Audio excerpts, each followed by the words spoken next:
welcome to the second episode of We're Just Haters, the theater podcast. This week we went to see Skeleton Crew by Dominique Morisseau. Yeah, and directed by Matthew Sia at the Donmar Warehouse. Donmar, what are your thoughts on Donmar Warehouse as a theater? Well, I think it's all right. The last thing I saw there was good. It was Mary Seacole, which was it was about Mary Seacole, the nurse, the Jamaican nurse who served in the Crimea War, who was known for her work in that. But it was like a weird, magical realism, alternate reality interpretation of it. Yeah. You know how, there's a lot of Jamaican nurses in the NHS and how it's mostly immigrant folks who are wiping the butts of your crusty white grandma. Yeah. It was like a juxtaposition between that. They would go back and forth in time and stuff. Really magical realism, alternate dimension type of situation. But it was really good. I really enjoyed it. Right. Last thing I saw at Donmar was Clyde's. It was about a sandwich shop set in Pennsylvania.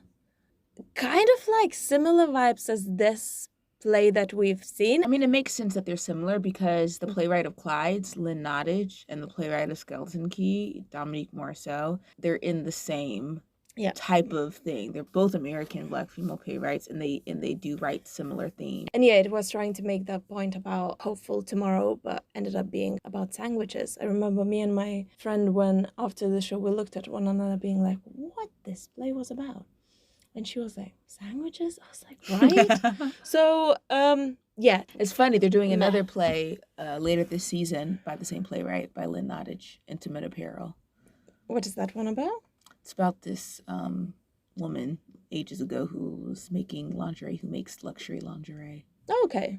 To be fair, we should maybe next time we should not. Oh, to be fair, next time we're going to see, spoiler alert, another American Black playwright.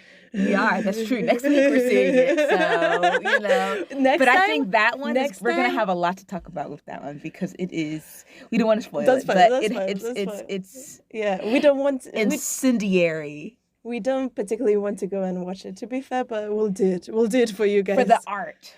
for the art. I have to. This is contemporary theater. No, exactly. We should see the contemporary things. But again, I think this is one of them ones that we kind of know what to expect. But maybe we're going to... Yeah. All the reviews are coming out that I'm hearing are like, I don't know what I watched. But it was great. Well, so okay, cool. We as we mentioned in the last episode, people are lacking critical analysis and knowing how to do that. So, which is we'll see. Well, it is what it is. This is why we're here for to. Hey, so but that's next episode. Why I was drawn to this one particularly because I do love the work of Matthew. I think he's a great director, and the playwright is another well-known playwright. This show was just on Broadway a couple seasons ago, and it won a Tony Award. So, Yeah, and started in 2016 or 15? Came out in 2016. So this is pre-Trump. This is but kind of already This is last term of Obama. And also, Trump comes in with the promises of bringing back, the production and all that, and steel. Yeah, that's done. Sorry, folks. China got it. It's finished. China. Oh, right.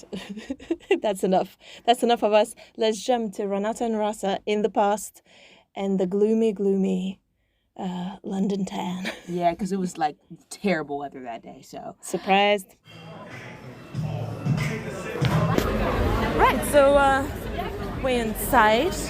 First impressions on the set. It's a break room at a factory. At the factory. Not a big factory, judging on how many lockers there are. Maybe it used to be. Also a union poster on the board for a union. I love the specificity on signs. No smoking. Hey. As in somebody should stop smoking. Yeah, definitely 2008 vibes. But 2008 vibes, but it's old in 2008. You know what I mean? It's, yeah. It's 2008 stuck in 1998. Yes, exactly. All right, well, those are our observations. First impressions. See you at the interval. Right, so these were the first impressions on Skeleton Crew. So what does the Donmar website say about Skeleton Crew? So it starts off with a quote from the show, and actually we now know whose quote that this is. This is attributed to Faye. And it says, I'm not asking you to make up happy endings. All I'm asking you is tell them they can't write us off. You gotta fight for us. In 2008, Detroit, one of the city's last surviving car factories, is threatened with closure. A tight-knit group of workers face crushing economic reality. Torn between loyalty to each other and their own self-interest, can they hang on to their dreams, to their ambitions, to their hope? Detroit-born playwright Dominique Morisseau, masterful feeling of voice and character, brings depth and authenticity to a story about the human effects of a global financial crisis. A Tony Award-winning hit on Broadway in 2022. Olivier Award winner Matthew Shear directs its UK premiere production. Fantastic. And then we have some great reviews just below it. This play critically was really well received, 4 5-star reviews across the board. And before we jump onto our impressions as we leave Renata and Rasa watching the first half, we're gonna let you know what's happening in that first half. So basically, as you've heard, the play is set in a break room of a factory. Mm-hmm. Now we know it's like a car stamping plant. Mm-hmm. And we meet 4 characters. So Faye, who is a older 50-year-old, I think it was probably. Yeah, she's been there 29 years. Yeah, which is an important point. She's been there 29 years. She's like a mother of the group. She's the union rep, so kind of like fighting good fight for her fellow workers.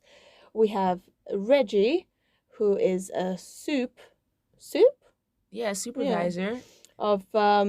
Of them. He started with them. I think that's a very important point to be. Faye actually got him the job. And now initial job, and he's moved up. Yeah, and now he's the supervisor. Then we meet Shanita, who's probably in her like late 20s, early 30s. Yeah, she's late 20s. Yeah. Yeah, and one interesting bit about her: she is quite heavily pregnant. Yes. And still working hard. And trying to get all the overtime she can get. And then there's Des, who's again a young guy in his 20s probably as well. Who has been working there a while and has ambitions to open his own garage. Yeah. So he's saving up and working towards owning his own business. Yeah. He has like high hopes for himself. And also he's really trying to get the attention of Shanita. Yeah. He has a crush on Shanita and he makes it known very clear all the time. Which is very cute and kind of annoying, obviously. She loves it, but she tries to pretend she doesn't. Yeah. So we meet these characters. And then the big thing gets revealed. The inciting incident. Yeah, the inciting incident of this is that Reggie has been told that this plant factory is closing. He doesn't really know what to do with this information, so he entrusts that information to Faye, kind of looking for guidance, I guess, and hoping that she will be able to keep it a secret. Right.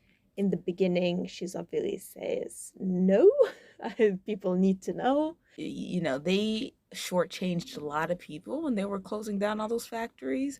A lot of the times they've really, made it their business to make it as hard as possible for people to stay so they can force them to retire. Yeah. And to save as much money as possible by not giving adequate severance or so it's quite serious. It is serious. And Faye's character kind of quite quickly agrees. Seems like it from this kind of play. Yes. The way we saw it seems to kind of change her mind about keeping a secret, and she decides to help Reggie and not to tell her fellow co-workers. But it's because she has a soft spot for him because, we'll learn later why she does.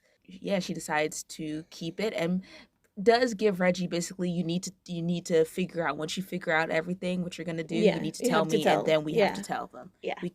We can't keep holding this in. The clock is ticking. And it's denoted because every scene essentially is a different day.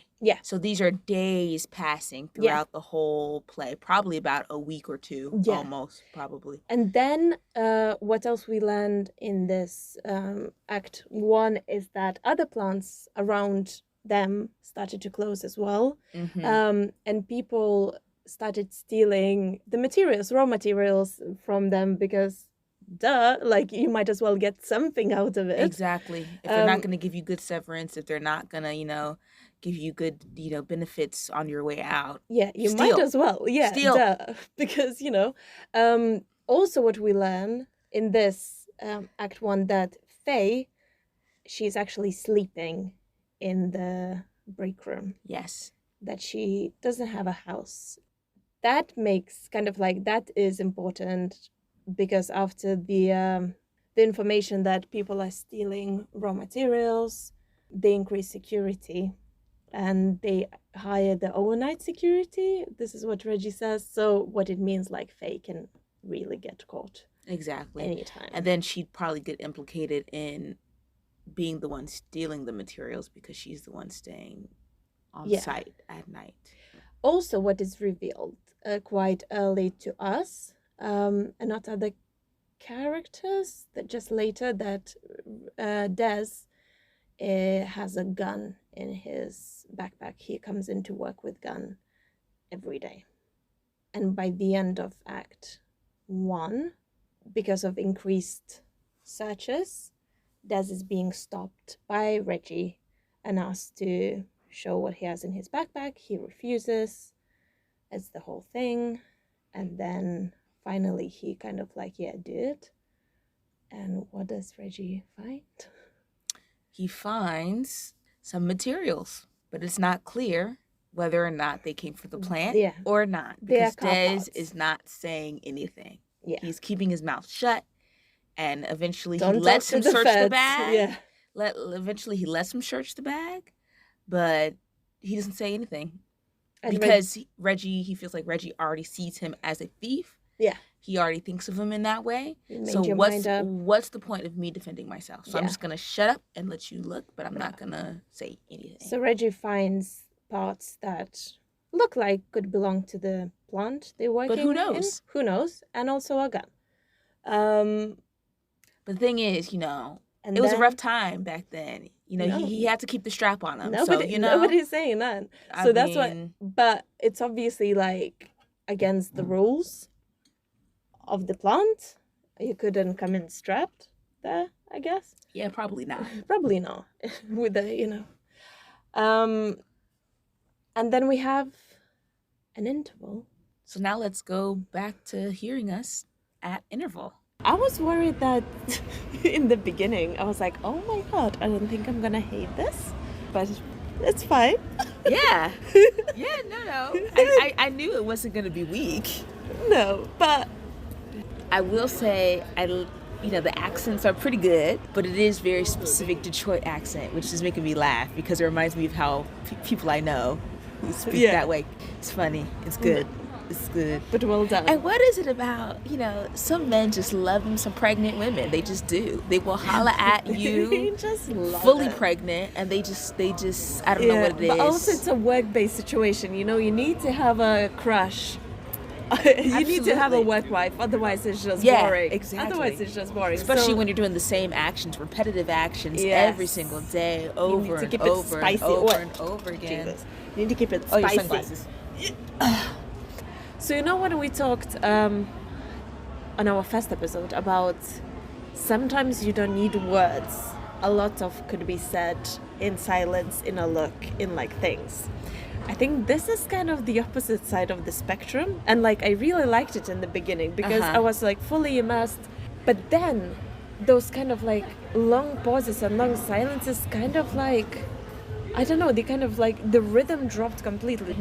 No, I can see that. And I fucking love a silence in theater. This is my jam. But I'm like, but that's the thing. It's like when the pause is not earned, And I was looking at the audience as well. Everyone started yawning. Yeah. Like, and it did drag. Like, I started, by the end it was like... That second part of the first act needed to go a little bit faster, for sure. Yeah. Can we get some applause for the no awkward transitions in between scenes? Beautiful. Thank goodness. Thank you so much. Thank you. Thank you, Matthew. Thank you. Matthew, this is how you do a transition. Thank you. With some good music, some cool technical bits to show us where we are. Use the lighting, use the... You know, some machinery bits, the shadow of the machinery projecting on the wall.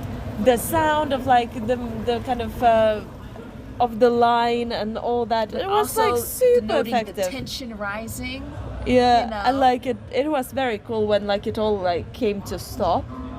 Like it was such a cool transition. So yeah, thank you very much for not having weird things like actors looking into the distance. Please don't start doing some weird interpretive dance, man. I don't think this show is too real for I'm joking. Interpretive dance. No, but you would never be surprised, you know, like listen. Again, why interval? There was no tension in the bit where they... Oh, you don't think so? Where they stopped. You don't think so? Not at all. Okay. Because what the tension would have been like before, like he makes a decision or something. I don't know. It just felt a weird bit for me to like be like, oh, really? Okay, cool. Yeah, because they finished the thought. What's the cliffhanger? The cliffhanger is that he has not reported that he has their stuff and that he has a gun on premises. That's the cliffhanger. That he's going back and forth internally between whether ratting him out or not, and we see that he doesn't rat him out in that moment. Yeah, but so what's gonna be the change though? Because like we need to have a big change in Act 2 to have an interval. What's gonna be the change? Well, he has to decide whether or not to reveal it or not, and then he has to decide. They have to decide whether or not to tell that the plant is closing. Yeah. You know, it's between keeping your friendships or relationship with people that you care about and your job. Yeah, but to be fair, like they never, obviously, like it was close-knit family, but it's clearly the way it's portrayed, their relationship is not great at all. No. So, but he still feels a duty to them. No, he feels the duty to them. So to me, that's why it felt like, oh, that's it. So he didn't report it, and I was like, yeah, it makes sense because he's like, okay. I think he's weighing his options. I think he's trying to figure it out. That's what I think. Really? To me, it was like to me, it was like, okay, he is still deciding, and that's the cliffhanger. All right. The decision between, am I going to say something or not? I won't say something in this moment. Right. To me, it read the decision has been made. Completely. To me, no. Interesting. To me, no. I got the way that he was when he faced the lockers and he was just kind of fidgeting and like you could see him like really thinking, trying to, should I respond to this radio call or not? And just leaving the room. I think he's still deciding. The way they left the room, it was so decisive. Oh, not to me. Right, not interesting. I thought he's still weighing what he's gonna do. Wow, okay. But we'll see how it reveals in Act 2. Yeah, but also if he does something, that A, gets him fired, B, gets charges pressed on him, like they talked about. Like when you get let go of someplace, you know, if you mess up for any reason, they talked about it, you won't get your severance. Yeah, to be fair, like the decision is big for let's call him Rodney, sorry if it's not Rodney, because basically he decided to lie, and he was the one, like, so everyone knew that he was searching him. So it's a big risk, and that's why to me it's kind of like slightly, maybe you're right, maybe he's still making the decision, but then if he still make the decision, you would make sure to take that shit away, because if he gets searched again and it's not him who searches him, he's fucked. But maybe he'll learn and not take it to work with him and put it in his car. Not him, but Rodney. I keep changing his name. No, not Des. Rodney, because like he was the one searching Des. Yeah. And he didn't report on the thing, but then he just left the bag. He just dropped the bag. You know what I mean? Yeah. So then, if he chooses anyway, he's fucked anyway. He fucked himself over anyway. If he says, oh yeah, he has a gun, it's like, why did you leave it with him? If he says, oh no, nothing happened, and then he gets caught with a gun again, he's fucked again. Because then you were supposed to be searching him. But I'm glad. See, that's why like theater is so subjective. To me, it wasn't a cliffhanger, and I'm like, I don't really care what happens next that much. But again, with her plays, she doesn't really tell you how to... You know, people can come up with their own. No, but that's what theater should be anyway. Hopefully the payoff might be like fucking amazing and I'm gonna eat my words. But so far, I mean, I don't see where the drama is. I get the drama. Yeah. I get the drama because, you know, so my grandma was in a similar situation. Well, what happened is, she worked in a steel mill in the Midwest as well, in Indiana, which is also a big steel area, right? And steel mills, you know, closed. A lot of them closed. There's only like one steel mill left operating in Gary, Indiana, my mom's hometown. And my grandmother worked there for decades in like the office or whatever. You know, they outsourced steel from China now. You know, they don't, you know, really use American steel like that anymore because it's cheaper to get it from China.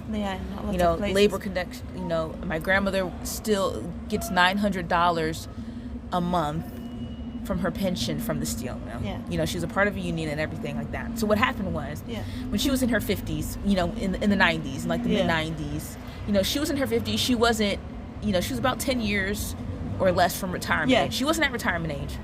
She had my mom had a dream. Oh. My mom had a dream that she saw grandma in her office and everyone around my grandmother was like dead. Yeah. Right? And so she told my grandma the dream and told my grandma, you need to quit your job and move down to Maryland. You need to quit your job. Okay, my grandma's like, why do you want me to quit my job? It's a good job. Yada, yada. I've been here for decades. Yeah. So with some prodding, my grandma did eventually quit. And then the company shut down right after, and everyone lost all their retirement and all of their investments except for her because she quit.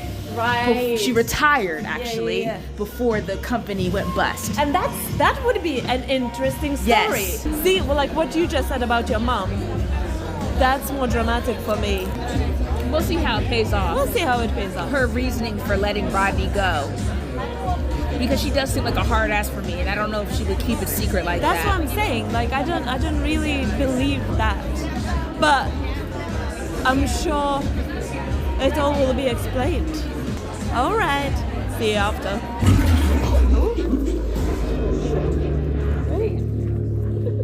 And we're back from Act 2 to the end of the show from Skeleton Crew.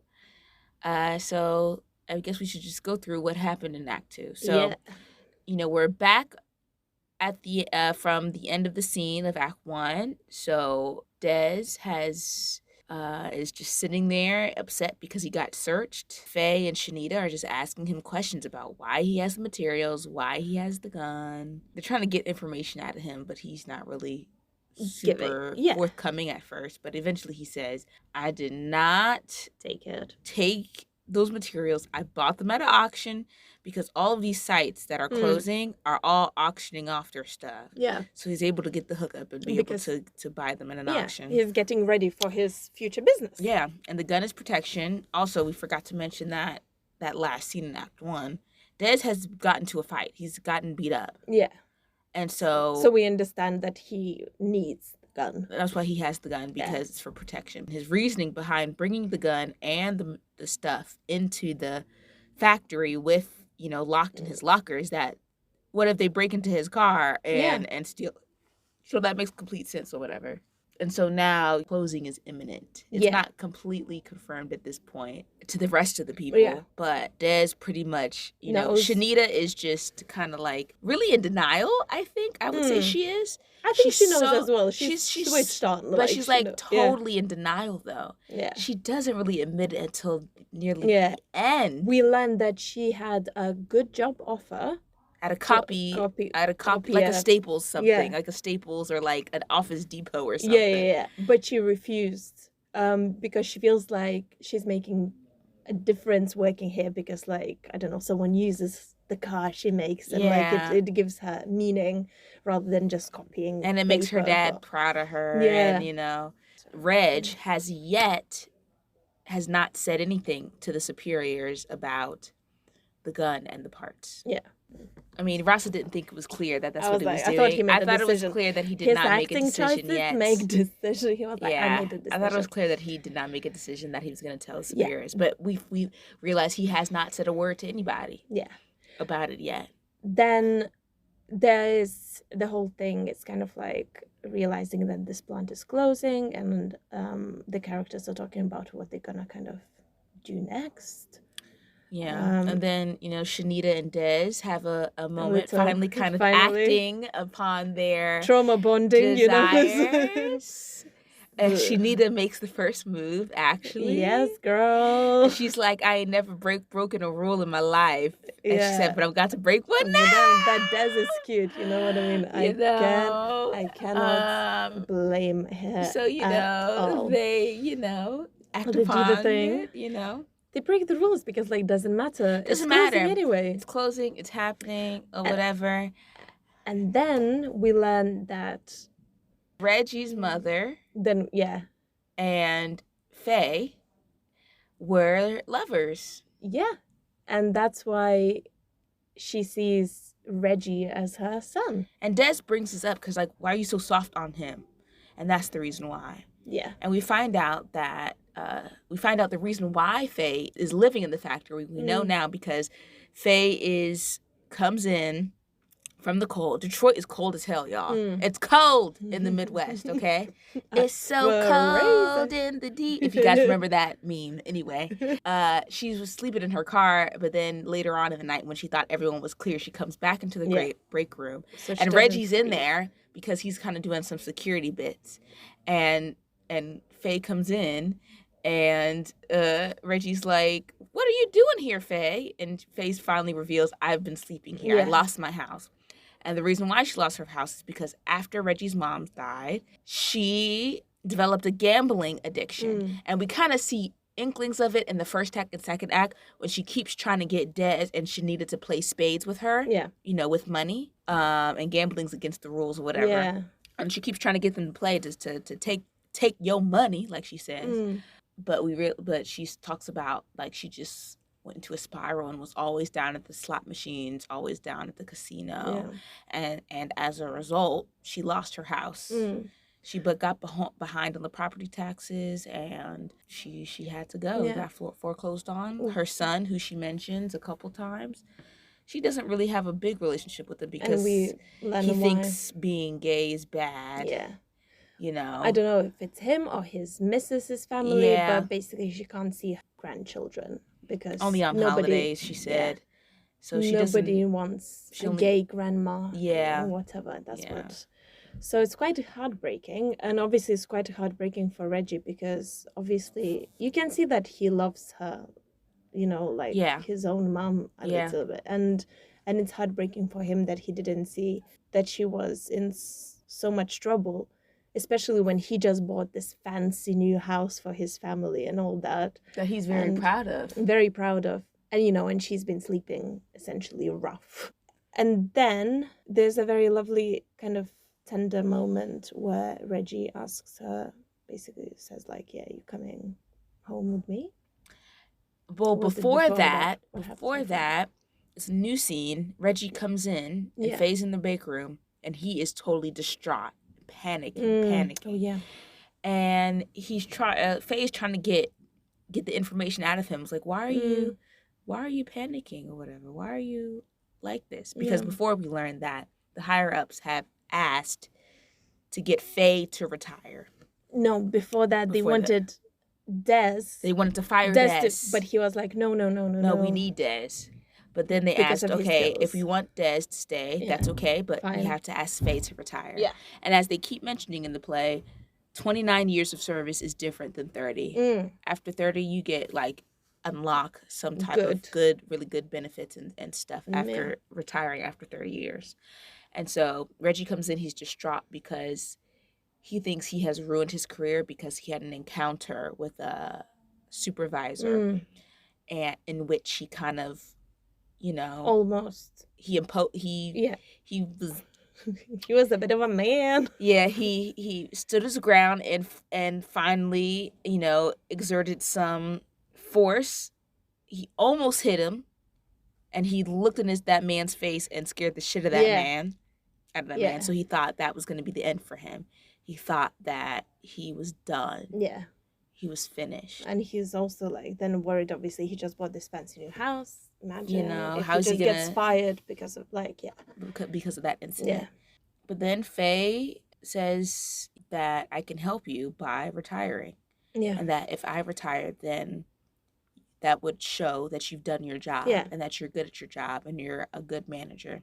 Yeah. By convincing her to retire. Yeah, and be like, go apologize. Because like it's a tricky situation because he didn't really hit him, but everyone involved knew that it was imminent. So yeah, he doesn't really say don't retire. No, he doesn't. He feels guilty. He doesn't want her to have to do that on his accord, but it would make his life easier if she didn't. If she did retire. But in return, he invites her to move in with him and his family. Because at that point, he still thinks he's getting fired. So he's just like, fuck it, just come to my house, and I'll clear out the den for you and you can sleep there. Yeah. And that's kind of the end of the scene, I think. That's the end of the scene. And what happens next? And then we have the next day, which is the last scene. Yeah. Des and Shanita come in with their usual morning routine, just like how we opened the play. Changing their shoes, getting their PPE, their glasses and gloves on and stuff, and eating their breakfast or whatever.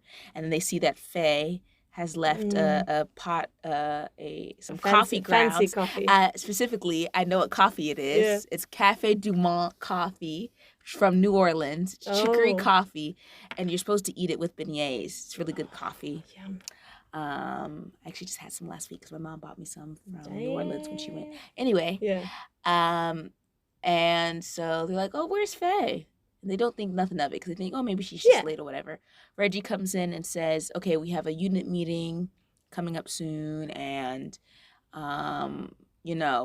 and this is happening. We are closing, but, we're going to go until the end. We're going to do our best to do what we got to get done. And they're like, where's Faye? And it's like, oh, well, Faye has decided to retire. And, he acts like everything is normal, actually, to be honest, in general. The way he acts, he's just like business as usual. Business as usual.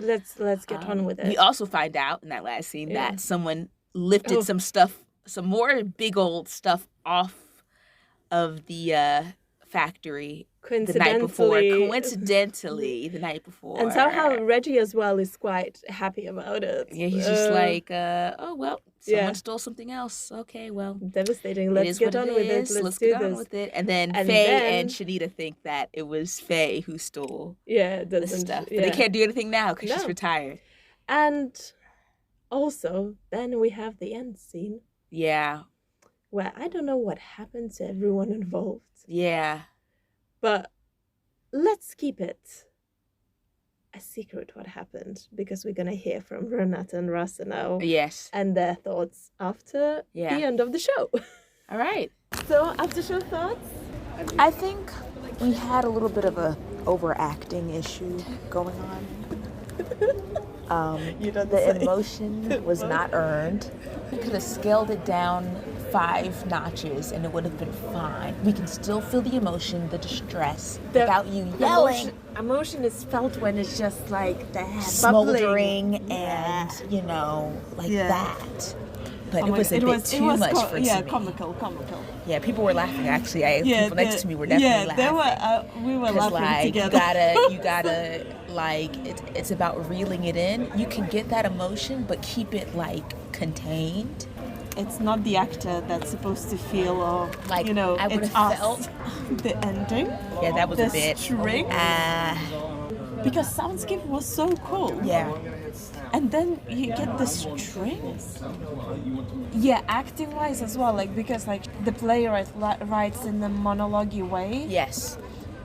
And very, very poetic, very kind of expositional, but not necessarily in a bad way. Yeah, not in a spoon-feedy way. No, it was beautiful, but when it's said with very kind of I don't know, spoken wordy purpose, it just feels so corny. Yes. And it's It's like, for example, when we got back for the second half, it's obviously awkward situation. He just got caught. They are left with him in the room. And then obviously, what's her character's name? Shanita. She breaks into this very poetic, monologue about like rage and like and road all rage, that. because nobody knows. But it was like obviously like we understand the subtext is beautiful and gorgeous. The way she did it is so premeditated, so beautiful. So just like I'm just reading this thing like. I think it was like supposed to be then like she just like so awkward, and that's why she just has like this diarrhea, the word diarrhea, and she's then, trying to make the situation exactly, better by and then being it's just awk. like, and it just it's getting worse and worse and worse and worse, and the words are just keeps coming, and I was like, what the hell? And then face line, just whatever, go to yoga class and relax would have made sense, right? Because she didn't seem at all like she was just talking. That's the thing. The pace itself, I think, was the biggest issue. The biggest yeah, issue. You're right. It could have been much faster as well. It could have been faster. Because, like, a lot of things, like, there were so many opportunities for the lines to overlap. Yeah. Like, for example, when Reggie, not Rodney, sorry. When Reggie comes in after, like, almost attacking his supervisor. When he's like, and the face like, what is happening? Why is she waiting for him to calm down? Relax. Why is she waiting for him to stop and why talking? he's waiting for her to be like, wait, relax. It should have been like simultaneous, like what's happening, because it's a panic. It's in the words as well. So it's very odd that it was. Why are we doing tennis when we should be overlapping? And it's very. Yeah, I get it. I don't know. It's very interesting. I feel like maybe sometimes as well, like they kind of like now. Because it's been a while, it's what they say press night was last week or something. And sometimes it happens when you get comfortable. You slow down. Because the adrenaline is not there. Yeah, exactly. And then you sit in that pause. Well, overall, it's good. I mean, yeah, it was fine. It was fine. I knew that it was going to be fine. Yeah. I knew that it wasn't going to be, it's not amateur hour up in here. No. It was a lot of, directing. Again, back to some directing and acting choices that kind of, I feel like sense. It could have been much, faster. You could have shaved off 15 minutes, probably. I wonder if you have to perform it in 2 act. I wonder if you do it so fast that you could... Yeah, do you mean, no interval? If they would have to... Imagine, if the playwright would allow that. Hey, Dominique Morisseau, can we do Skeleton Crew with 1 act? Yeah. Can we do it in 2 hours with no intermission? Imagine if it's guys, it's an hour and a half, no interval. The stakes would be much higher. And the pace would move power, and the pace would match the stakes. Yeah. Because I understand the stakes, but you're right, the tension didn't feel built up. And it wasn't what they were saying. Because I understood how high the stakes were based on what they're saying, but the energy was too low. Yeah. That's what it was. And that's why Faith's character for me, her energy was too low. It should have been a more difficult decision for her. Right. It felt like it was kind of oh no, but I have to tell them. That's where they should have paused. But should have paused when she's like, I'm gonna give you this much time. Because that's the thing, and maybe that was my because to be fair, Faith's character, if I would have seen how difficult that decision was, because intellectually you understand, but you couldn't see it. And then you're like, oh, okay, cool. And then she's being eaten by that decision every day, when meeting her colleagues, because she was a bit too. Things are going as normal. Yeah. She was a bit too going along with business as usual to be carrying something like that when she knows she needs to do her job as the union rep to help her people. Yeah. To make sure her people are good, even if the plant shuts down, to get their severance, to get their health benefits, to get all that, Also felt like she came to the retirement decision a bit too quickly. But again, I think that's an directing thing. Yeah. No. She should have been we should have seen that thought, that process, that resignation. Yeah, register, exactly. And then how would I retire? Yeah. It's one of the most difficult decisions she made. Because she knows what this means for her. Exactly. She's not gonna get all of what she would get if she retired at 30 years. They're going to shortchange her. Exactly. They are going to. She's homeless. But I do love how she gets her lick back in the end by stealing their shit. Yeah. That was good. Now that's good. That was good. Yes. And I think Reggie probably helped because he was Obviously, way too I think excited. he helped too. He was sweating bullets. Way too excited, which was beautiful to see if that was an acting choice.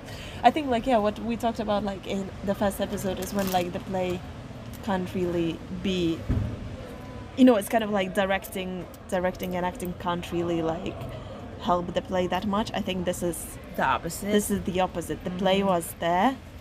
It's just it's just a little bit directing and acting choices that didn't feel earned in a lot of places, and too much pausing in between. Yeah, which is the opposite of the first episodes. So overall thoughts.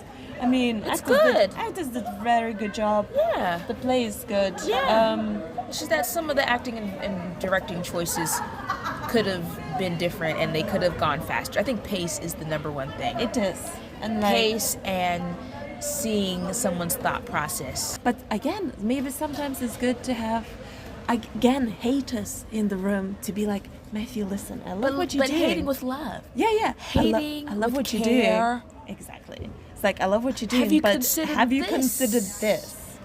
The pace feels like it drops here. Can we get the energy up? Yeah. Can we move it a little faster? Exactly. It's like one of my professors in undergrad. That man, if the scene was running slow, he would take an orange out of his pocket and he would peel that shit in front of you while the scene was happening. Shout out to Eric Ruffin. Whoever you are. But I wonder, because the one on Broadway had Felicia Rashad as Faye. And Ruben Santiago Hudson was the director, and he's a great director. He does a lot of course there was probably. It's Broadway. They gotta get them drinks, baby. Yeah, I know. That I feel bar like I'm obsessed gotta with intervals. But like, that bar gotta go. We should write a play called Interval. I don't know what it would be about. Should we set in the? Oh my God, that would be wild. But I will say, like, buy tickets to these shows only, just to show that Black playwrights can sell tickets. If you're gonna buy them, Yeah, and you might even enjoy it. Hey. Yes. You know what I mean? Because if you remember the first episode, mood is completely different. So. Yeah, it wasn't bad. Okay. All right. Well, we'll see you back in the studio. Back in the studio, y'all. Bye. Overall, I mean, it's a good play. It's a good play. I mean, but I knew that it was going to be good. I just think that it's a big pacing issue and energy issue, which is so weird. Yeah. Because Matthew, he's a DJ first. He he knows all about BPMs. Yes. Beats per minute. Yes. So you should be good in like beats in the show, and then emotions started going all over the place. Yeah. The play is strong, but I think some acting choices or directing choices did it disservice, I feel. I think so too, because Rasa was saying that she didn't feel like the stakes were high enough. I felt the stakes were high enough. I think that how you get the feeling of those stakes is heavily dependent on how it's presented on stage. Yeah. I really like the lighting. And the transitions and the music in between each scene. Yeah. So the lighting was very great, and obviously because it's realistic set, it was used in the transitions that we all agreed were successful. Finally, thanks, Matthew. Yeah. Yes. Very effective, simple and effective. Good man. We had no interpretive dancing. Yeah. Above the practical, like, fluorescent lighting, there was like some type of mechanism, something that kind of denoted like it was a factory, and they had the light shining on it, so we could see the reflection of the pieces moving. Yeah, there was a feeling we were kind of like below the assembly line or something. Like it was kind of like happening. Machinery was happening. And then I really liked the sparks moment. We had a moment of sparks. In the I'm always transitions. Like, why do we have pyros for no reason? Okay, I liked the pyros. I know, but I know how much they cost, so I'm like. But it was just one moment of pyros. Yeah, but like every day. You're right. So how expensive. How much is that per time? I mean, it was pretty. Yeah. But I'm like, cool. ugh. I liked it a lot. See? So that's why fireworks make sense. I have expensive taste. I'm not going to lie. She's a bougie Bring babe. back the practical sets, people. We can do projections all day long. Nothing is going to beat having a full staircase. No, but please. Let's do it. Yeah, so, Kieran Cunningham was the lighting designer for this. Well done, shout out. He was very good. Very nice. We really like the sound design, and the sound designer is Nicola T. Chang. We loved it until the very end. And I don't know what happened collectively to the director and the sound designer that they decided, oh, wait, we do need string music. We need to cue sad music. Whoa, whoa, whoa. Yeah. When Reggie goes into Faye's locker and finds a picture of his him. mom and Faye. And he goes to the center of the stage, lifts it up with loads of emotion. The strings are building up. It was so misplaced. And the end. And I'm like, what happened, Nicola? You were so cool. And then you ended up in this kind of weird Chekhov cherry orchard kind of soundscape Maybe thing. it should have been silent. Yeah. That was so corny. I'm so angry. I don't know what happened to everybody. Yeah. They were like, this is great. And that's why, as we end every single podcast, that's why we need haters. So people can tell you where these strings coming from. Exactly. What is going on.